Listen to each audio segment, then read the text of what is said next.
You lean toward the bathroom mirror to check something small, a mark, an eyelash, and for half a second an older face looks back at you before it settles into being yours. The face has been aging for years, the one doing the looking you would swear has not.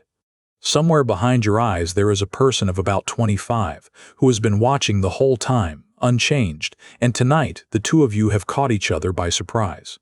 Who, exactly, is doing the looking? Ask adults how old they feel on the inside, and the answers barely move. Psychologists call the measure subjective age, and across studies it keeps landing in the same place, somewhere in the mid-20s no matter what the calendar says. The gap widens with every decade. At 40, the inner self runs about 15 years behind. At 70, it can be nearly half a lifetime. The body keeps filing past. The felt self stands still. Simone de Beauvoir wrote an entire book about old age and kept circling one strange fact. Nobody experiences their own aging from the inside. Age, she argued, reaches us from outside, through the mirror and through the stranger who offers us a seat. She borrowed a word for it. Our own age is unrealizable, something we can be informed of but never directly inhabit. You do not feel 50. You are told you are 50 by glass and by other people, and some part of you files a quiet objection every time. William James drew a line down the middle of the self.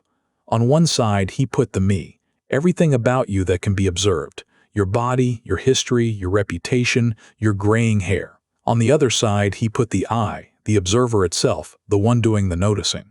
Everything on the me side of the line ages, because everything on that side is an object in the world. The I is not an object in the world. It is the point the world is seen from, and a point of view has no wrinkles. Try, right now, to catch the watcher.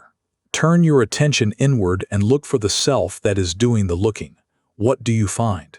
David Hume tried this honestly and reported back that he could not do it. Every time he entered into himself, he stumbled onto some particular perception, heat or cold, a passing sound, and never the self that was supposed to be having them. The watcher never appears in its own field of view. A flashlight can light up a whole room and never itself. Of course, the watcher seems not to age. Nothing that cannot be seen can be seen to change. The frozen 25-year-old inside you may not be a soul.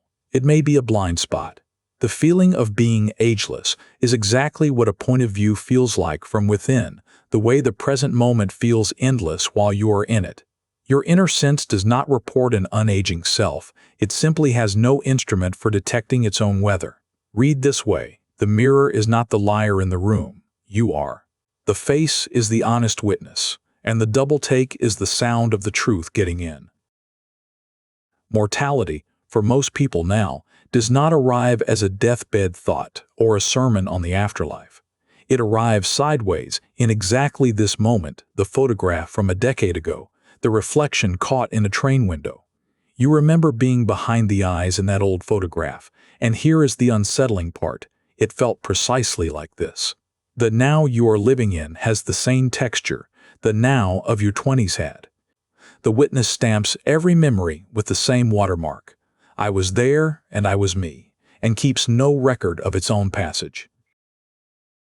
An unaging witness is not the same thing as an immortal one. If the watcher never changes, why should it ever end? That is the quiet bargain the feeling seems to offer, and it does not hold. The watcher cannot picture its own absence for the same reason it cannot see its own face. Absence never appears in the field of view either. Every double take in the mirror is a small rehearsal for a day. The inner 25-year-old is simply unable to imagine. Unable to imagine is not the same as exempt. Something in you really has been continuous, though, and the mirror has no access to it. The one looking out of your eyes this morning is, in every way you can check from the inside, the same one who looked out of them at the classroom door on the first day of school and at the ceiling on the worst night you have had. That consistency is not eternity. But it is a kind of company. You have never once been alone in there. There is a small shift available, and it is not a trick for feeling better about gray hair. When the double take comes, and it will come again, do not flinch past it. Stay for 1 extra second.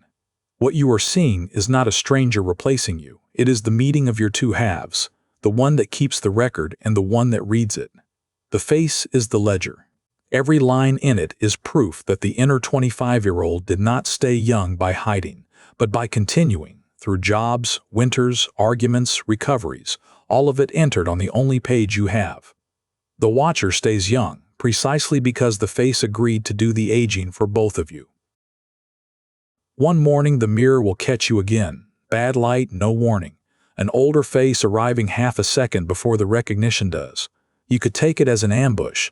You could also take it as the only honest appointment in your day, the timeless part of you and the timekeeping part of you, briefly face to face, each holding what the other cannot. Nod to it. If this gave you something to sit with, that is what this channel is for. Small shifts in how you see your own life. I will see you in the next one.